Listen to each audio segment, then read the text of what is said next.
where is Alabama in 5 years? Sometimes you guys ask this question. So I wanted to go maybe a little different track. I'll give you a couple of coaching names, but I've given you those names before. But there is an adage, it's pretty widely held, that no one wants to follow a legend. That's going to be the question that's thrown around. Like when Nick Saban finally retires, which I still don't think is in the very near future, but when he finally does, it'll be, ooh, who's going to want to take that job? You know, no one wants to be the guy to follow a legend. That's not entirely true. Most people don't want to be the guy to follow a legend. But I would ask you, is the right person for that Alabama job in the most camp or in the few camp?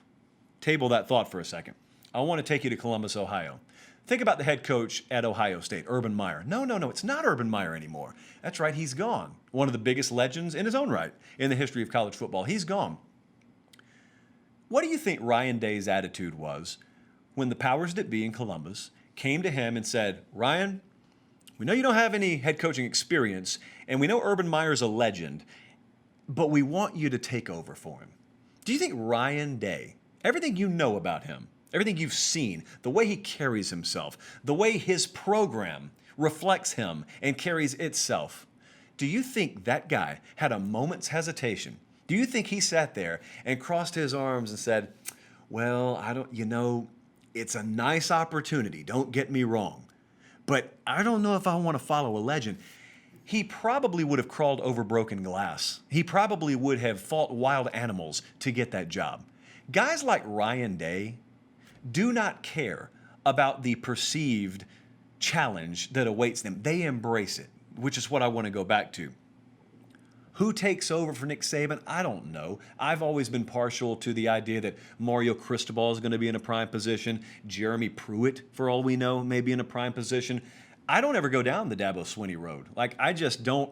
It could happen. That's not at the forefront of my thinking. But whoever it is, just forget about your prediction. Whoever it is, the Ryan Day attitude is by default the attitude that the guy who takes the job at Alabama will have to have. There are two fears that a lot of people have. I've talked to people who have been involved in coaching searches before, and there is a fear of inadequacy, and there's fear of failure. I mean, that's very common.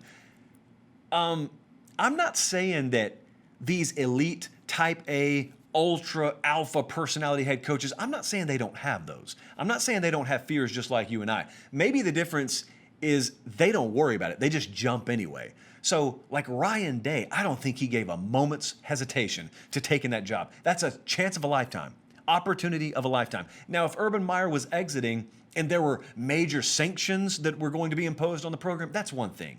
But Ohio State was a jet. I mean, it was ready to take off. It just landed really quickly to drop off some supplies. They're ready to take right back off and cruise at 45,000 feet again. That'll be Alabama if and when Nick Saban finally retires. So the right guy, by default, will not think like a normal person does. The right guy, by default, will not let fear of inadequacy or failure or not living up to expectation stand in his way. I'll tell you why. Really, at their core, the right guy for the job will think he's every bit as good as Saban was, and will maybe even think, I could do it better than Saban did. Whether you agree with that or not, whether you agree that Ryan Day is better than Urban Meyer or can do the things Urban Meyer did long term, I can tell you he doesn't lack for confidence. And guys that hold these positions, these precious few positions, they don't lack for confidence.